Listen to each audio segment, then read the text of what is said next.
Ok, bon, on va commencer du coup notre Fafwatch de valeur actuelle. Bon, je ne présente pas valeur actuelle, hein. Quand on manque d'idées, valeur actuelle, c'est toujours. J'ai regardé sur leur page, je regardais est-ce qu'ils ont fait une nouvelle vidéo et je dis, oh, un truc sur l'économie. Je regarde juste un morceau. Ouh, ça, bon, ça picote. Mais je pense que ça va être. Il y a moins que ce soit intéressant. De manière générale, sur la chaîne, en plus, j'ai quand même quasiment jamais parlé d'économie. Et en même temps, je suis pas du tout expert du sujet, hein. On va en parler avec un truc vraiment très mauvais pour commencer. 3 000 milliards d'euros. C'est le montant symbolique qu'a atteint cette année la dette publique de l'État qui n'a plus connu de baisse depuis 1957. Un score vertigineux alors que le gouvernement vous fait payer toujours plus et toujours plus discrètement d'impôts. Étonnant, non? Alors comment, malgré toutes ces taxes et prélèvements si bien dissimulés, les caisses de l'État continuent-elles de s'endetter? Une question sur laquelle s'est penché le documentaire 3 000 milliards, les secrets d'un État en faillite, réalisé par l'association Contribuables et Associés. Son directeur, Benoît Perrin, est venu pour VA+, répondre à toutes nos questions sur ces 40 années d'endettement. Bonjour Benoît Perrin. Bonjour Antoine. Merci beaucoup d'être chez nous. Le documentaire de Contribuables Associés a atteint les 800 000 vues sur YouTube en l'espace de quelques jours. Et sincèrement, il est essentiel de le regarder pour comprendre d'abord la dette, le phénomène, l'ampleur de ce phénomène, mais aussi pour comprendre la gestion, l'utilisation, la répartition de l'argent public. J'aimerais qu'on regarde différents extraits ensemble et que je vous laisserai commenter ensuite. On commence tout de suite avec le premier extrait. Le meilleur prélèvement étant bien entendu celui qui ne se voit pas et dont on ne parle jamais, mais qui rapporte gros à l'État. Dans la liste des recettes de l'État, il y a les principaux prélèvements que nous connaissons tous, comme la TVA, l'impôt sur le revenu ou la taxe foncière. Mais il y a aussi tous ceux dont nous ne soupçonnons même pas l'existence. De l'achat d'un plein d'essence à celui d'un réfrigérateur, en passant par le dentifrice, le vin, le sucre, l'électricité, le logement ou les cigarettes, chaque élément de notre vie quotidienne est rythmé par les taxes. Pendant notre vie et même après, puisque l'enterrement sera pour votre commune l'occasion de renflouer ses caisses, l'inhumation, la crémation et le convoi funéraire font ainsi par exemple l'objet de 3 prélèvements différents. Qu'est-ce que vous voulez dénoncer? Il y a déjà une vibe très libérale qui est on critique les taxes. Et enfin, moi je dirais en soi qu'on taxe, bon, ça peut se discuter, mais surtout à quoi il sert cet argent ensuite, quoi. Parce qu'après qu'on taxe beaucoup, j'imagine ils vont y venir, mais dans la logique libérale, donc dans la ligne qu'ils défendent, c'est on veut pas trop taxer. Par cet extrait de la part des pouvoirs publics. Alors ce qui est important, c'est que c'est un documentaire qui concerne tout le monde. Pourquoi tout le monde? Parce que tout le monde est contribuable. En France, on est poursuivi par l'impôt en quelque sorte tout au long de sa vie. Sur évidemment ce qu'on gagne, puisqu'on est taxé, sur ce qu'on hérite, sur ce qu'on a, sur ce qu'on vend, mais aussi sur ce qu'on achète. Parce que c'est ce que montre aussi le documentaire. La première recette de l'État, c'est la TVA. Donc en fait, il suffit d'acheter un pantalon, d'acheter un café, d'acheter un verre de bière ou que sais-je, et on est contribuable. Donc ce qui est vraiment important de comprendre, c'est que tous les Français sont contribuables, il suffit d'acheter n'importe quoi pour l'être. Donc c'est la raison pour laquelle je crois que, et c'est un des objectifs du documentaire, c'est de faire en sorte que les Français comprennent que l'argent public est un sujet qui les concerne directement, parce qu'en fait on parle de leur argent. Là il a raison, mais c'est trivialement vrai. Évidemment que l'argent public, c'est souvent des fois on oppose, on se dit à l'argent de l'État, comme si des fois quand on parle de l'enrichissement de l'État, on voit un peu comme un truc... Enfin, théoriquement, effectivement, l'argent de l'État, c'est censé être celui du peuple, même si, bon, après, il peut avoir des contradictions en pratique, mais donc ce qu'il dit, c'est vrai, effectivement, tout le monde est contribuable, ça c'est une bonne remarque, oui. Autrement dit, il n'y a pas que ceux qui paient l'impôt sur le revenu qui financent l'État, en fait, on finance tous l'État. Donc c'est notre argent, c'est de l'argent qu'on a confié aux élus, c'est de l'argent qu'on a confié aux hauts fonctionnaires, et la moindre des choses, c'est de demander des comptes sur l'argent et sur l'utilisation qui en est faite. Est-ce que vous pensez que les Français ont conscience de ça? Alors le problème, c'est que les politiques passent leur temps à dissimuler l'impôt. Et en fait, le grand jeu des politiques, c'est toujours de dire « Ah mais nous, on n'augmente pas les impôts ». Et en fait, ils utilisent la célèbre phrase de Colbert, qui consistait, le ministre donc, de Louis XIV, qui consistait à dire que l'imposition consiste à plumer les lois pour éviter qu'elles crient. Et ce que font beaucoup les politiques ces dernières années, c'est de dire on n'augmente pas les impôts, mais qu'est-ce qu'ils font en contrepartie? Ils augmentent des taxes, ils augmentent les prélèvements sociaux, et ce qu'ils font surtout depuis quelques années, c'est que maintenant ils suppriment de plus en plus de niches fiscales. Niche fiscale, en fait, très concrètement, là récemment, la fameuse prime Macron, qui permettait à certains salariés de toucher de l'argent exonéré de charges sociales, eh bien, ils ont supprimé cette exonération.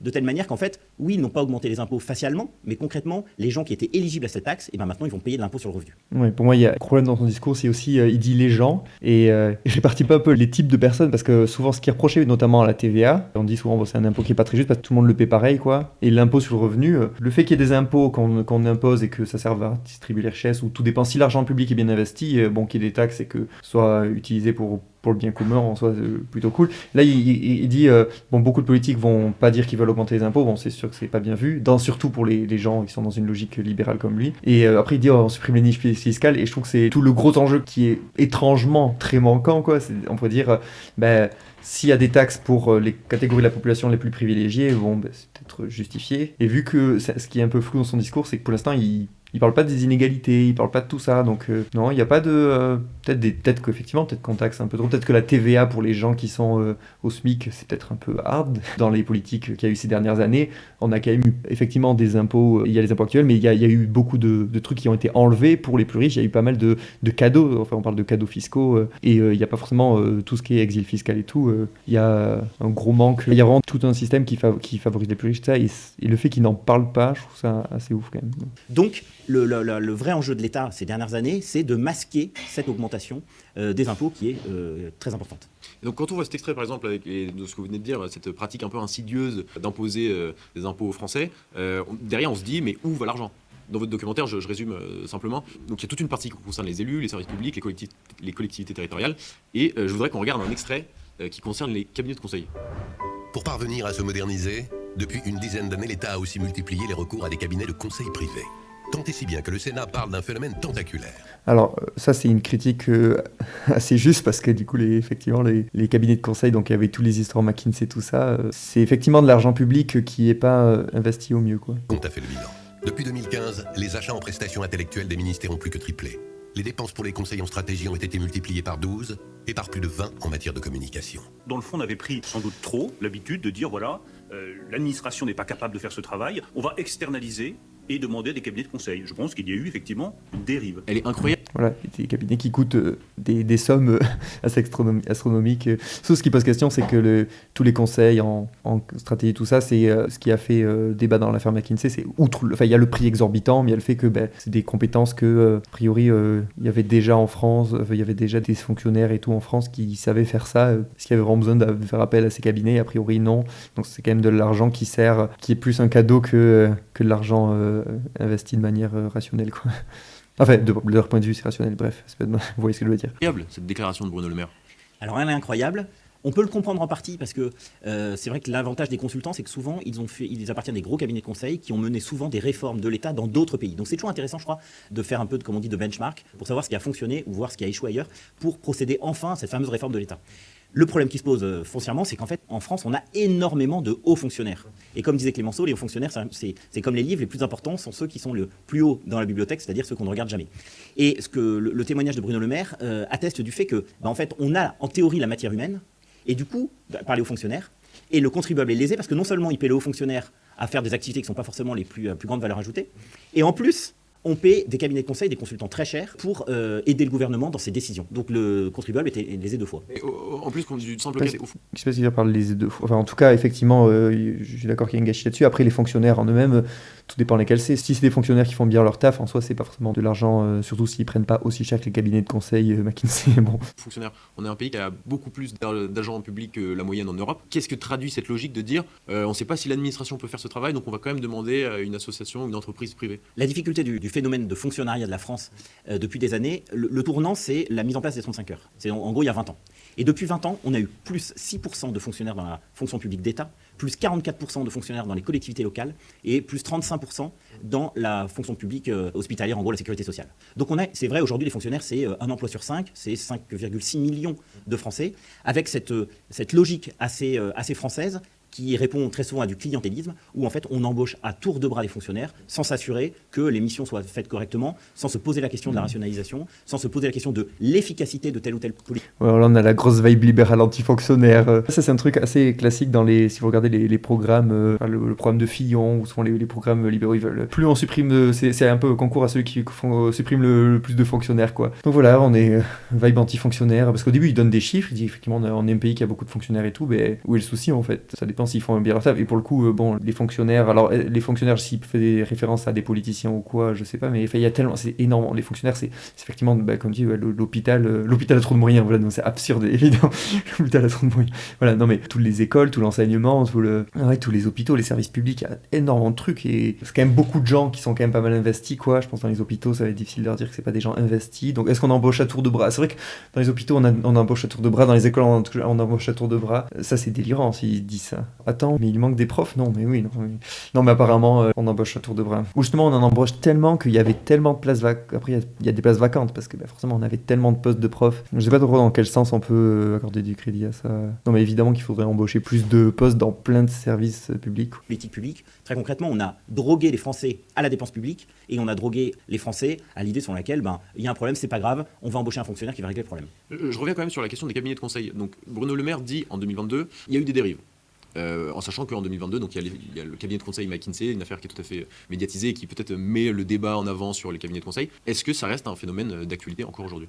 Alors, depuis l'arrivée de Macron, il y a eu à peu près le budget consacré au cabinet de conseil qui a été multiplié par 2. C'est principalement, là aussi il faut dire la vérité, c'est principalement pour les 3/4 des prestations en services informatiques. Donc, il y a telle ou telle implantation de tel ou tel logiciel dans tel ministère, là ça demande des moyens, ça demande des consultants qui le mettent en place. Donc les 3/4 c'est du conseil en informatique. Après il reste le quart, ce qu'on appelle du conseil en management ou du conseil en stratégie, où là ça se justifie pas toujours, notamment par, encore une fois, la présence de hauts fonctionnaires qui pourraient faire ce travail. Prof des écoles, première paie 1300 € et en poste à 120 bornes de chez moi. C'est comme, moi je suis psy, il y a beaucoup de postes de psy, moi je suis clairement pas dans les pires, hein. Mais en termes de salaire, c'est quand même pour un bac plus 5, t'as des précis, oui, toujours dans les services publics, hein, on reste dans le contexte, c'est des paies qui sont très basses. Donc déjà, effectivement, on pourrait embaucher plus, et puis après il y a une difficulté à embaucher aussi par rapport au niveau des moyens, on fait pas que du salaire, au niveau des conditions de travail et tout. Et si on parle de l'hôpital, c'est peut-être encore pire que l'éducation nationale ou le social, quoi. Mais les 3 secteurs sont quand même bien mis à mal. Et ça, c'est ce qui me jette, parce qu'en plus,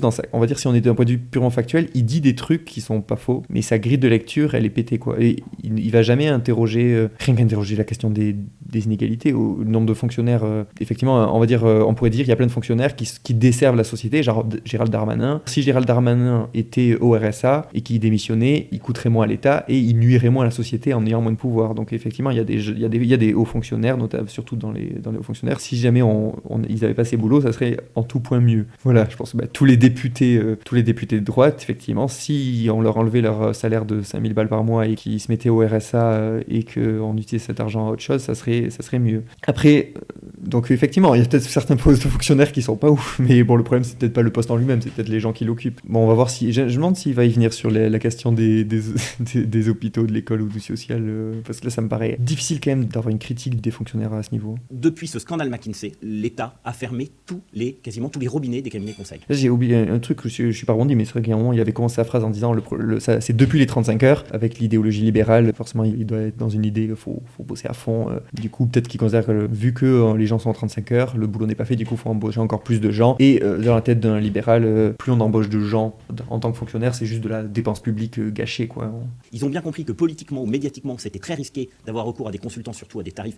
En gros, un consultant stratégie, c'est facturé à peu près 2000 € par jour aux contribuables français. Ouais, ce qui est le salaire d'un fonctionnaire, ou voire plus des fois. Là, je le rejoins totalement sur le fait que ce soit pas de l'argent bien investi. Quelle est sa conclusion de ça, du coup ? Donc ils ont complètement fermé les vannes des cabinets de conseil, ce qui fait qu'en fait... Parce que, en fait, tel qu'on pourrait le comprendre, surtout pour mettre dans le contexte de la vibe libérale, je pense qu'il y a un truc de on taxe trop les gens, et en plus l'argent public est mal investi, du coup faudrait juste arrêter, on taxe moins les gens, et du coup il y a moins d'argent public à mettre, mais juste parce parce qu'on a aussi moins d'argent public tout court, vu qu'on a moins de taxes. Je m'attends à ce que ce soit un peu ça, sa vision des choses. C'est le but, réduire le temps de travail pour diminuer le chômage. Oui, ça peut effectivement, ça peut être un objectif, effectivement. Il y a quasiment plus de réformes, puisque demander, et ça on le dit dans le documentaire, demander à l'État de se réformer par lui-même, c'est demander à la dinde de préparer le dîner de Noël. Ce qui exaspère les Français, c'est qu'encore une fois, ils ont l'impression de payer très cher un service public qui n'est pas rendu. Et non seulement ils paient cher ce service public, et en plus on leur demande de payer des prestations privées très chères. Alors justement, on va en parler parce qu'on va pas regarder un extrait cette fois, on va regarder un visuel qui concerne la répartition des dépenses publiques. On découvre que sur 1000 €,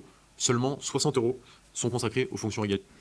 Alors, estimation des répartitions de 1000 € de dépenses publiques, donc retraite, assurance, éducation, soutien, ok. Seulement 60 € sont consacrés aux fonctions régaliennes, donc c'est-à-dire la défense, la sécurité et la justice. Donc là, il dit seulement ça, c'est-à-dire qu'il voudrait, c'est ce qui est sous-entendu, c'est qu'il faudrait mettre plus de dépenses dans la défense. Bon, effectivement, là, par rapport au reste, peut-être que ça paraît peu, mais en fait, le budget militaire, il est déjà gigantesque. Pourquoi, en fait ? À quoi ça servirait d'en avoir encore plus ? Bon, ça, c'est le délire de beaucoup de gens à droite, ils veulent augmenter les moyens de l'armée. On sait pas trop à quoi ça sert, mais...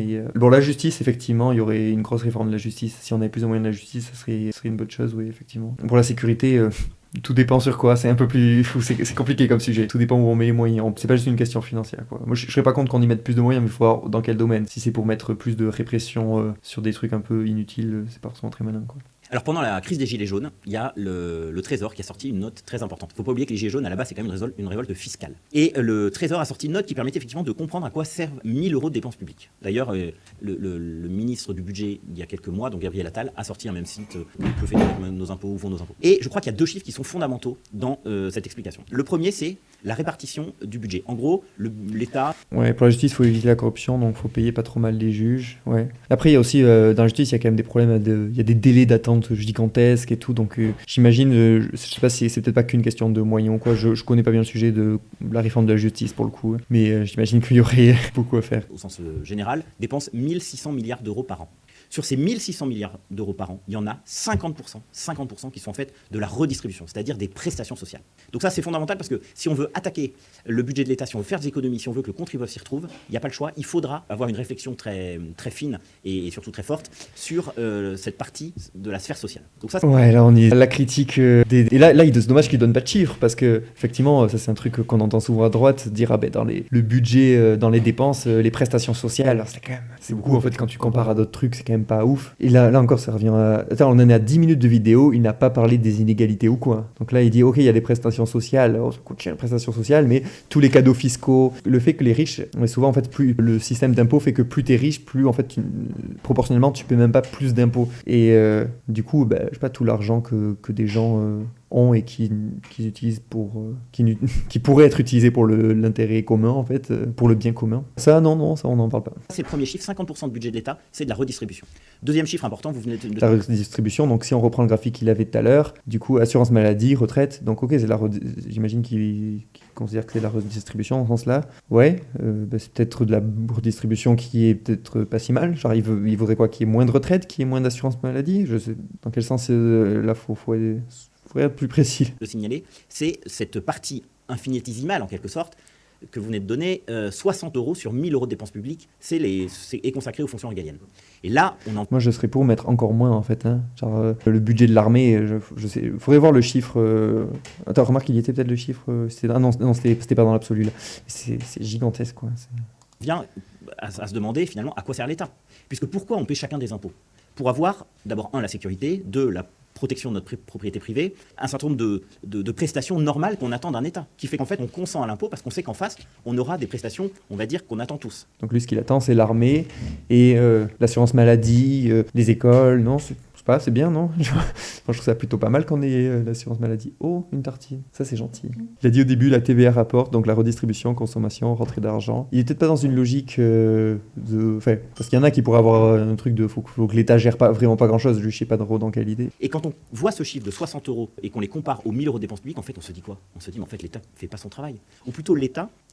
L'État qui fait son travail, c'est augmenter le budget de la défense. Je trouve ça ouf qu'ils disent. À la limite, on peut même admettons qu'on soit pour ça, qu'on soit pour augmenter le budget de l'armée. Donc lui, son raisonnement, c'est vu qu'on a un faible budget de l'armée, l'État ne fait pas son travail. On se dit mais en fait l'État fait pas son travail. Ou plutôt l'État, à force de se concentrer sur énormément de champs, en vient à oublier la mission cœur centrale qui est la sienne, qui est naturellement de nous protéger. Je trouve ça assez marrant leur logiciel de pensée quand même. Dans ce documentaire, vous expliquez que donc, ces 60 euros justifient l'état de nos commissariats, etc., le salaire des forces de l'ordre. A contrario, dans quel domaine est-ce que les dépenses publiques sont surutilisées? Alors surutilisées, il y a... ça va être intéressant. Dans quoi l'argent public est surutilisé? Donc, la sphère sociale, elle est fondamentale. On consacre à peu près 33% de notre PIB, donc 33% en comparaison avec la richesse créée par les Français, à la sphère sociale. C'est inouï, c'est le premier budget en quelque sorte au monde. C'est-à-dire que dans aucun pays du monde, on ne dépense autant que dans la sphère sociale. Donc, ouais, jusque-là, ouais. Moi, je suis pas contre. Cette sphère sociale, il y a beaucoup de fraude, on en parle dans le documentaire. Il y a des critères... Alors, le mythe de la fraude sociale, ça, c'est vraiment malhonnête. Hein. Du coup, je sais pas si vous savez, mais souvent, les gens de droite, ils aiment bien dire la fraude sociale, les gens qui fraudent des prestations. Alors déjà, même les prestations sociales, il y en a beaucoup qui les veulent même pas. Donc, beaucoup de gens ne la demandent pas alors qu'ils y auraient droit. Et si tu compares la fraude sociale, tout ça, tout ce qui est fraude au RSA, tout ça, ça se compte en millions. Tu comptes la fraude des riches, l'exif fiscal et tout, ça se compte en milliards. En fait, on est sur une ordre de grandeur qui n'a rien à voir. On va voir, si jamais il ne parle pas du tout de l'exil fiscal, de trucs qui se comptent en milliards comme ça, c'est vraiment qu'il est malhonnête, quoi. Sinon, c'est pas possible, quoi. Qui sont pas toujours très clairs, et du coup il y a un certain nombre de personnes qui perçoivent des prestations alors que très concrètement ils ne devraient pas en percevoir. Donc il y a un certain nombre de domaines dans lesquels il y a trop d'argent qui est dépensé par l'État, donc la sphère sociale c'est important. Et puis la suradministration. La suradministration, l'OCDE estime que ça nous coûte à peu près 70 milliards d'euros. 70 milliards d'euros par an, je rappelle juste que le budget de la justice c'est entre 10 et 12 milliards par an. Donc c'est 7 fois le budget de la justice qui est consacré à la suradministration, c'est-à-dire en gros J'imagine que ça m'étonnerait pas qu'il y ait du budget, des économies à faire sur certains trucs administratifs. Après, est-ce qu'on peut... à quel point ça peut vraiment être diminué, ça, je sais pas. Moi, j'imagine que je pourrais avoir des points d'accord sur certains... C'est vrai que des fois, on se dit qu'il y a des trucs administratifs qui nous paraissent pas très utiles. Après, si ça a été mis en place, si ça se trouve, c'est pas si bête que ça, j'en sais rien. Mais il y a sûrement des trucs qui nous paraissent... qui peuvent paraître peu utiles. Et effectivement, pour le budget de la justice, là, je le rejoins sur le fait que ça serait mieux de l'augmenter. Ouais. En gros, sans argument sur la vision de l'État, État maximaliste versus minimaliste, il laisse entendre que l'objet numéro 1 de l'État, c'est la sécurité et que le reste, prestations et l'État de providence, empêcherait que l'État fasse son travail de nous protéger. Pas d'argument, pas de chiffres. Ouais, je suis d'accord, ouais. Production de normes à l'administration de l'administration en quelque sorte. Et là-dessus, si on se compare avec les autres pays, on voit qu'on est largement suradministré. Et un des meilleurs exemples, c'est naturellement les collectivités locales, où là on le montre aussi dans le documentaire, vous avez des strates qui s'additionnent les unes aux autres, sans aucune suppression de strates, et surtout sans aucune répartition claire des compétences. Aujourd'hui, vous avez donc la commune, vous avez la communauté de communes, vous avez la communauté d'agglomération, vous avez le département, vous avez la région, vous avez l'État.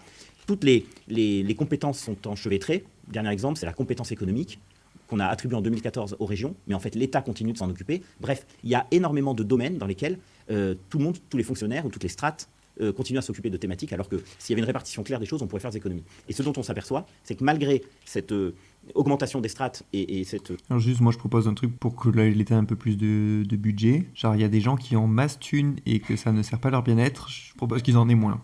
Voilà.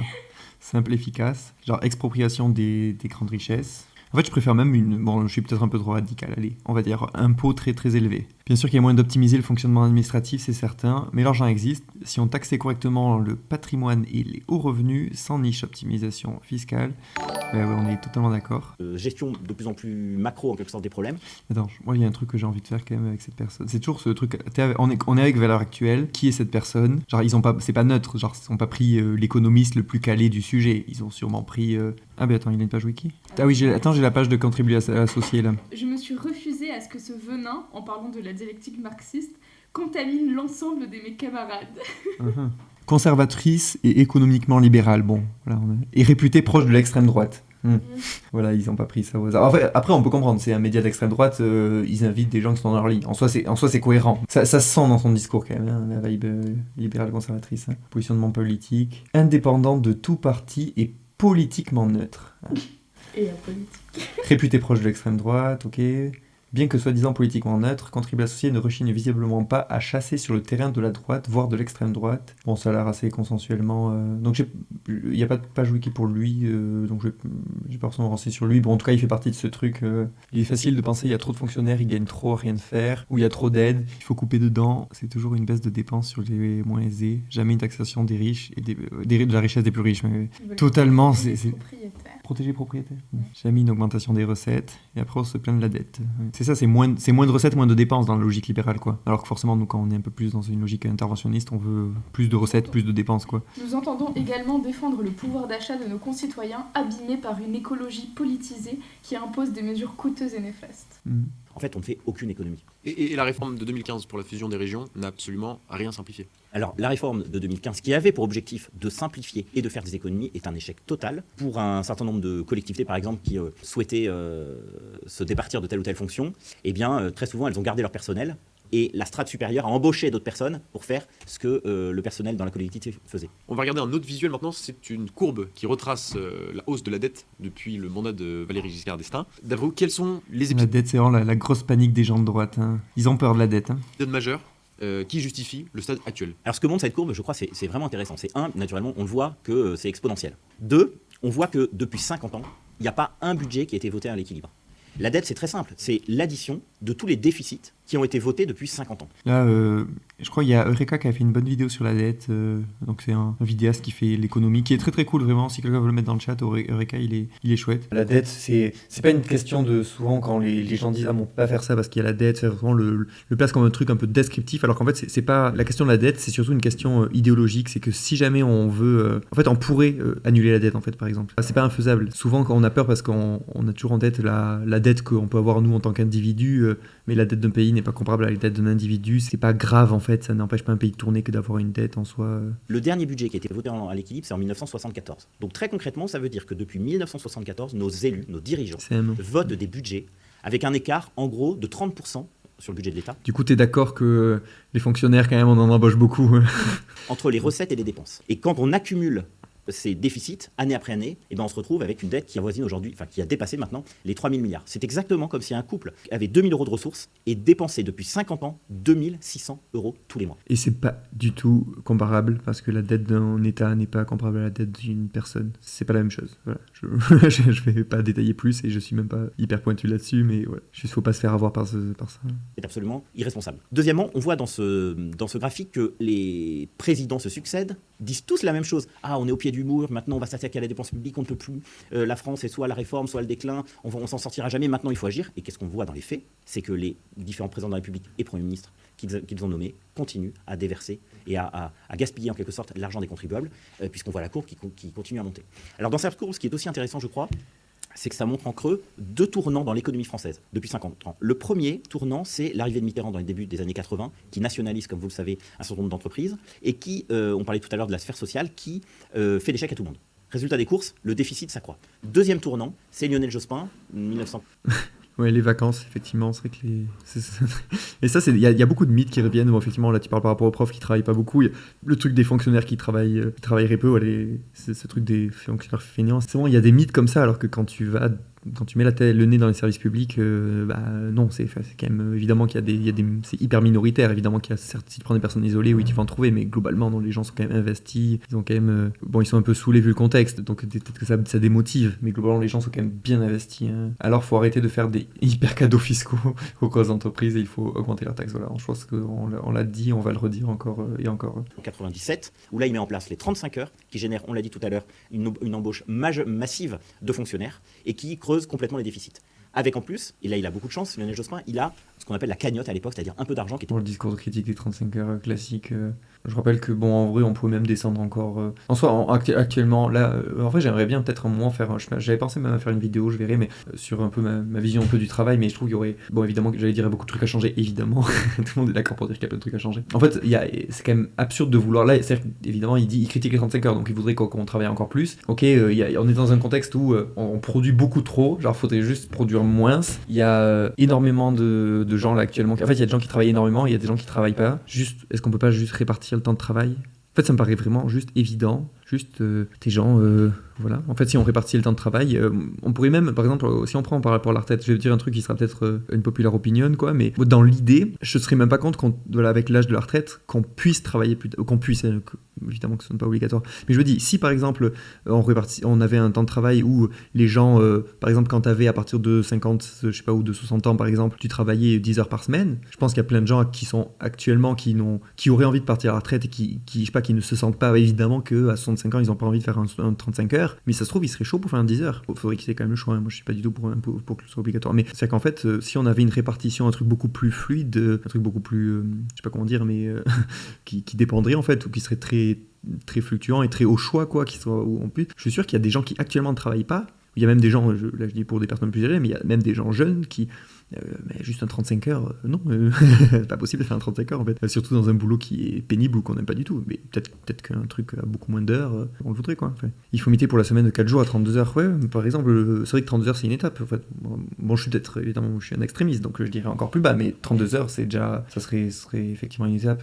Ça a un peu aucun sens de continuer à travailler avec des gens à 35-39 heures et des gens à 0. En fait, c'est un peu absurde. Et le temps de travail est pas géré démocratiquement, sinon on réglerait le chômage en 15 minutes, c'est clair. Alors, je sais pas si ce serait 15 minutes, mais en tout cas, effectivement, oui, en fait, là où tu as raison, en tout cas, c'est sûr que si on avait un contexte plus démocratique, il y a pas mal de problèmes qui pourraient être résolus avec...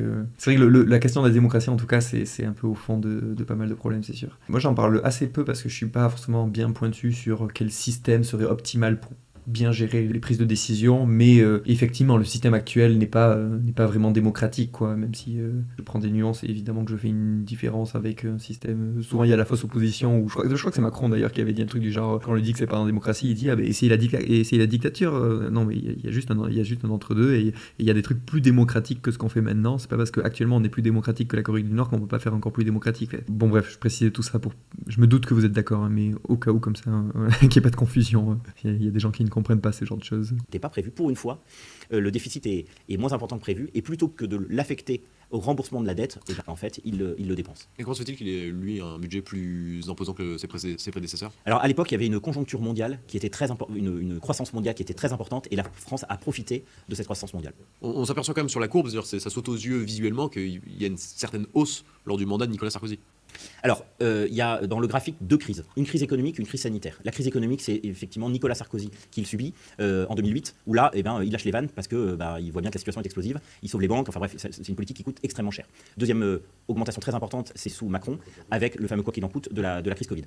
Mais j'entends ça dire, ça témoigne quand même d'un phénomène d'irresponsabilité totale des dirigeants. Parce que un responsable de famille, qu'est-ce qu'il fait? Il économise, il met un peu d'argent de côté, comme ça, le jour où sa chaudière casse, le jour où il a un problème dans sa toiture, le jour où il y a des réparations à faire dans sa maison ou son appartement, il a ce petit pactole. Là, le problème, c'est que depuis 50 ans, nos responsables politiques dépensent sans compter. Et le jour où il y a une crise, on est obligé de encore aggraver le déficit qui, de toute façon, était prévu.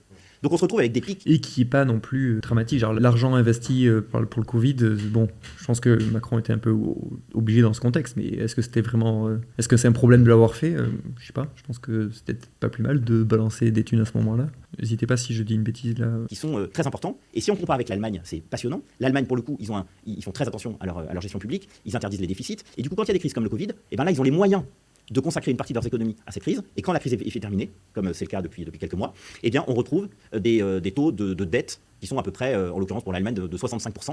Pour la comparaison l'Allemagne. Évidemment, du coup, pour avoir de l'économie pour les moments d'urgence, ce qui n'est pas con en soi, on pourrait se dire, si on n'a pas la possibilité de puiser, faire des économies pour ces moments importants, mais comment on fait l'économie? Donc évidemment, on pourrait, comme on l'a dit depuis le début de ce chat, de ce live, taxer les gens qui en ont moins besoin de cet argent. Mais évidemment, on pourrait juste arrêter les dépenses inutiles et arrêter les prestations sociales. Du pays par rapport à leur PIB, quand nous, on est toujours aux alentours de 110%. Donc nous, en fait, notre dette, elle ne décroît pas. Celle des Allemands, elle revient à un taux normal quand on est en situation, on va dire, de non-crise. Alors c'est intéressant parce que je vous ai demandé qui étaient, selon vous, quels étaient les épisodes majeurs de la hausse de la dette. Vous m'avez cité François Mitterrand et Lionel Jospin, deux gouvernements socialistes. Alors j'ai pas envie de trop vous politiser. Regardez les 3 vidéos dont j'ai mis le lien. La dette publique, c'est vraiment pas ce qu'on pense. La création monétaire aussi d'ailleurs. Ouais, du coup, il y a 3 vidéos de... C'est dommage que sur Twitch, ils affichent pas le nom de la vidéo, il y a que les liens. Mais en tout cas, j'imagine que c'est les 3 vidéos de Eureka. Ouais, ça vaut le coup de regarder ça. Mais si vous voulez être un peu calé en économie, enfin calé, c'est grand mot, mais en tout cas, si vous voulez plus de trucs de billes en économie, Eureka, ouais, c'est cool. J'ai déjà dit, mais c'est cool. Et peut-être vous allez vous faire des ennemis si je vous pose cette question, mais qu'est-ce que ça dit de la gauche? Alors très concrètement, c'est pas une question de droite ou de gauche. Parce que quand on voit la courbe, on s'aperçoit que, vous l'avez dit sous Nicolas Sarkozy, sous Édouard Balladur, il y a aussi une grosse augmentation lorsqu'il est Premier ministre de François Mitterrand, de 93 à 95. Donc sur le papier, on aurait tendance tous à penser que c'est plutôt un sujet qui serait traité par la droite que par la gauche. Une vidéo de Eureka, une de Blast et une du Monde, de la plus longue à la plus courte. Ok, Blast et Le Monde. Le Monde, ça, oui, ils font certains bons trucs, pas que, mais globalement, ouais. Et Blast, ouais, il y a quand même pas mal de bons trucs sur Blast. Et en fait, on s'aperçoit que dans les faits, c'est absolument pas le cas. Dans les faits, les présidents de la République ont toujours dépensé de plus en plus d'argent public. Donc, idéologiquement, on pourrait se dire que la droite est peut-être meilleur gestionnaire, mais enfin, quand on regarde les chiffres, c'est pas pire que la gauche.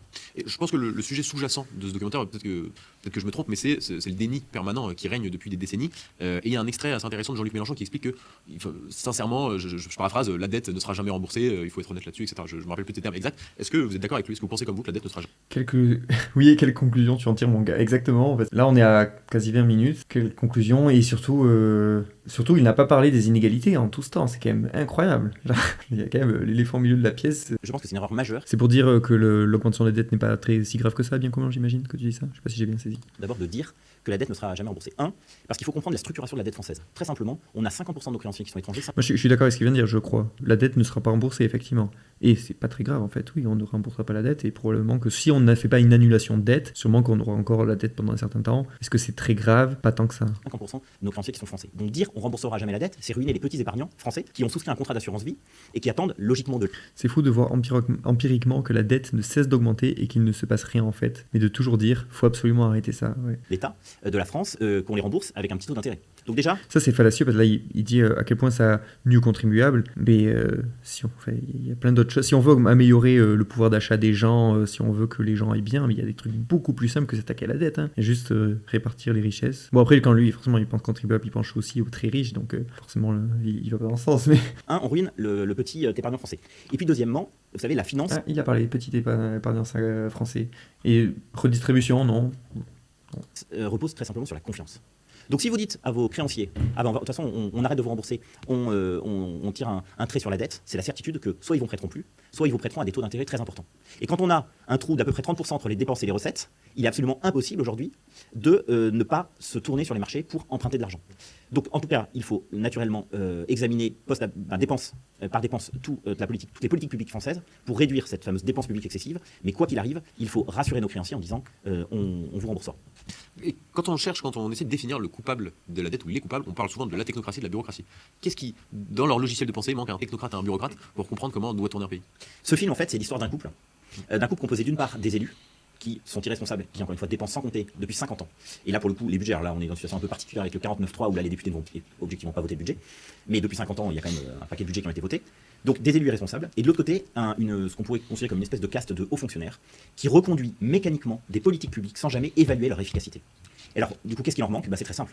On a tous tendance, et là vraiment c'est humain, à dépenser avec plus de générosité l'argent qui n'est pas le nôtre que l'argent qu'on a gagné à la sueur de notre front.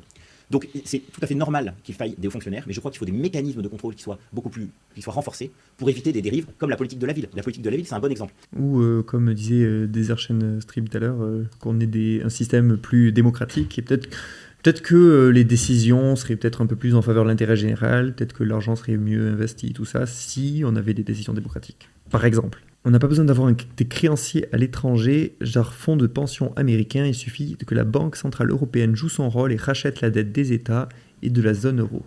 Il n'y aurait aucune conséquence. Je crois que je suis d'accord. Mais je prends des nuances parce que je prétends pas être calé, mais j'irai dans ce sens en tout cas. Elle coûte très cher à la France, elle coûte très cher aux contribuables, elle est reconduite année après année, personne n'ose y toucher parce qu'on se dit que c'est une situation explosive, mais personne n'ira voir sur le terrain si l'argent qui est utilisé est efficace ou non. Donc on est dans une espèce de logique de reconduction quasi systématique des budgets sans même se poser la question de leur efficacité. J'ai une dernière question. On parle souvent de la dette comme étant une... Après, je me demande, est-ce qu'il a raison sur le point de... Est-ce que souvent les politiques prennent des décisions sans réfléchir à l'efficacité de ça ? Ça, je sais pas. Ça m'intéresserait beaucoup d'arriver à voir comment ça se passe dans la tête de certaines personnes, si on arrivait à avoir accès à Macron ou aux autres, à savoir est-ce qu'ils ont juste un logiciel de pensée différent ? Est-ce qu'ils se foutent vraiment de la gueule des gens ou est-ce qu'ils sont sincères ? J'en serais surpris, mais ça m'intéresserait vraiment si on pouvait avoir... Est-ce que des fois ils pensent vraiment que ce qu'ils font c'est ça qu'il faut faire ? Est-ce qu'ils ont conscience quand ils privilégient les riches ? Je sais, il y a plein de questions qui se posent et donc là il dit est-ce que des fois ils font des politiques sans y réfléchir, sans évaluer l'efficacité ? Je me demande à quel point c'est vrai. Ça c'est... Si on pouvait avoir des données là-dessus, ça m'intéresserait. Ouais. Bon, retardement. Concrètement, quel est selon vous l'épisode qui fait que ça va exploser ? Là, on est dans une période charnière de l'histoire de France, pour une raison très simple. C'est que la charge de la dette, c'est-à-dire en fait les intérêts qu'on rembourse tous les ans à nos créanciers, sont en train d'exploser. Pendant des années, notamment les années 2020-2021, les taux d'intérêt étaient très bas. Donc en fait, on remboursait le capital assez facilement, enfin en tout cas on empruntait, mais la partie taux d'intérêt était très bas. Là, ce qui est révolutionnaire et très inquiétant, et c'est aussi pour ça qu'on a fait ce documentaire pour que les Français en prennent conscience, c'est que demain, quand je dis demain, c'est à peu près en 2027, la charge des intérêts, c'est-à-dire encore une fois, les intérêts... Tu dis ça, il a raison. Je sais pas si j'étais pas concentré ou quoi, j'ai pas bien cerné son propos, je crois. On doit aux créanciers parce qu'on leur a emprunté de l'argent, va atteindre à peu près entre 70 et 80 milliards d'euros par an. Alors le chiffre peut paraître ancien. Là, ce qui est révolutionnaire et très inquiétant, et c'est aussi pour ça qu'on a fait ce documentaire pour que les Français en prennent conscience, c'est que demain, quand je dis demain, c'est à peu près en 2027, la charge des intérêts, c'est-à-dire encore une fois, les intérêts qu'on doit aux créanciers parce qu'on leur a emprunté de l'argent, va atteindre à peu près entre 70 et 80 milliards d'euros par an. Alors le chiffre peut paraître abstrait. Donc du coup, comparons-le très simplement au budget de l'éducation nationale, qui est aussi le premier poste budgétaire de la France, c'est à peu près 70 milliards. Donc d'ici quelques années, le poste remboursement de la dette va devenir plus important que le budget de l'éducation nationale. Donc autrement dit, on va devoir, la richesse créée par les Français et par les entreprises françaises va partir en grande partie dans du remboursement à nos créanciers, ce qui est... Ah oui, dans ce sens-là, tu disais qu'il avait raison, dans le sens que maintenant, vu qu'on a une haute dette, effectivement, une grosse partie de notre budget qu'on produit, on crée pour rembourser la dette, au final, c'est un peu c'est de l'argent un peu perdu parce qu'on crée beaucoup plus pour rembourser la dette. Effectivement, vu comme ça, on pourrait le voir comme un bon argument. J'imagine surtout selon eux, c'est un bon argument pour dire qu'il faut éviter de faire exploser la dette, sinon ça nous coûte trop cher. Après, comme tu dis, on pourrait de toute manière faire racheter la dette ou l'annuler, quoi. Mais effectivement, si on considère que tout ça c'est pas possible, même si c'est plutôt un choix politique, mais j'imagine que certains pensent que c'est vraiment quelque chose de factuellement impossible. Donc ils partent du principe que vu que c'est contraignant d'avoir une dette, il faut rembourser toujours plus. Et dans ce sens-là, je comprends que ça leur semble très problématique qu'il y ait cette dette, quoi. Tout à fait contre-productif. Je rappelle pour la petite histoire que le budget d'investissement de la France c'est à peu près 3%. Le reste c'est pour payer le train de vie de l'État. Donc autrement dit, on va consacrer de l'argent à des choses qui sont totalement improductives alors même qu'on aurait besoin de cet argent pour faire autre chose. Mais quand depuis 40 ans, il n'y a pas de baisse, d'ailleurs c'est ce que vous expliquez dans votre documentaire, c'est qu'il n'y a pas de baisse de la dette, il n'y a que des moindres hausses. Pourquoi il n'y a pas de fatalisme à cette question-là? Alors il n'y a pas de fatalisme à cette question-là si les Français font pression sur les élus, sur leurs maires. Les maires par exemple ont augmenté la taxe. Pour l'instant, c'est pas le choix de l'État ni de la BCE. Ouais, la Banque Centrale Européenne. Après, on pourrait se dire, même imaginons qu'on arrive en France à être d'accord avec ça, est-ce que c'est possible de convaincre la Banque Centrale Européenne? Pour moi, les meilleurs arguments, vu que effectivement le problème n'est pas factuel, mais le problème c'est juste un choix, le problème il serait surtout à quel point on peut arriver à imposer cette décision, quoi, ou à faire prendre cette décision. C'est vrai que si jamais on changeait les institutions françaises, j'imagine que ça serait pas compliqué une fois que les gens sont informés, oui, la plupart des gens, d'un point de vue démocratique, prendraient la décision de cette annulation de dette. Après, convaincre la BCE. La BCE l'a déjà, pendant le Covid, à vérifier le moment. Elle l'a déjà fait pendant le Covid. Ok, d'accord. J'avoue que je connais pas assez. Mais si la BCE peut être encline à ça. En tout cas, on est d'accord que ça serait mieux s'il y avait ça. Après, il y a une question peut-être stratégique mais qu'est-ce qui peut être fait pour en arriver là, quoi. Taxe foncière de manière délirante là, ces derniers mois. Il y a à peu près 80 communes qui ont baissé leur taxe foncière, sinon elles ont tout augmenté. C'est à chaque citoyen de demander des comptes à son maire en disant vous avez augmenté mes impôts, mais à quoi ça va servir ces impôts-là? Quand il y a des élections, c'est à nous de voter pour des bons gestionnaires, pour qu'enfin on retrouve notre souveraineté de gestion. Encore une fois, on est trop tributaire aujourd'hui des marchés. C'est donc à chacun d'entre nous de solliciter nos élus, de faire. Donc, plus de démocratie, il faudrait dire du coup. Oui, voilà, si on veut redevenir gestionnaire, que le peuple soit gestionnaire, je le comprends comme ça, oui. C'est marrant qu'il n'ait pas prononcé le mot démocratie ici. Bon. Faire pression, c'est d'ailleurs un des objectifs de Contribuables Associés, faire pression sur les élus pour une gestion économe de l'argent public. Donc très concrètement, si on prend chacun nos responsabilités, si chacun on sollicite nos élus, donc si on se rassemble, je peux vous assurer que les élus vont nous écouter. Et donc non, la dette et les déficits ne sont pas une fatalité. On est aujourd'hui trop dépendant d'un manque de volonté politique. Parce que pourquoi la dette ne fait qu'augmenter? Pourquoi les déficits continuent à se creuser? Très simplement parce qu'on a des responsables politiques qui ne veulent pas prendre leurs responsabilités. Et le seul moyen... Est-ce que le problème... C'est ça son constat. Surtout que même si jamais les gens se mobilisaient pour faire pression, alors je suis pas sûr que ça marcherait tant que ça, mais surtout que les gens ne sont même pas forcément d'accord entre eux dans le peuple. Lui il voudrait faire pression politique pour dire il faut qu'on leur impose de dépenser l'argent correctement. Mais pour lui, correctement, ça va être d'une certaine manière, et il y a plein de gens qui diraient que c'en est d'une autre. Donc si c'est juste essayer de faire pression avec des idées différentes, je sais pas si ça va aller très loin vu comme ça. J'ai peut-être loupé un truc, non? Bon. Ils prennent la responsabilité, c'est de jouer le rapport de force avec eux. Est-ce que c'est vraiment une question de responsabilité en ce sens-là? Est-ce que c'est pas aussi si on avait des responsables politiques qui avaient l'intention d'agir dans l'intérêt général, qu'on avait un moyen de sélection, donc peut-être plus démocratique du coup, pour arriver à avoir des gens qui font au mieux pour que la société soit meilleure? Je pense que pour moi le problème est un petit peu là quand même. Voilà, j'avoue que c'est peut-être un procès d'intention, mais je pars du principe que Gérald Darmanin n'est pas très engagé pour l'intérêt général. Voilà. Puis ça se trouve il est très bien intentionné, il est juste à la masse, hein, mais j'ai plutôt la croyance que le problème il est pas là quand même. Et donc de leur demander des comptes. C'est retenu. Merci beaucoup, Benoît Perrin. Merci Antoine. Bon voilà, c'était creux un peu. Darmanin, c'est ce qu'il fait, je pense. Je pense que c'est difficile à croire que ces gens ne sachent pas ce qu'ils font. Ouais.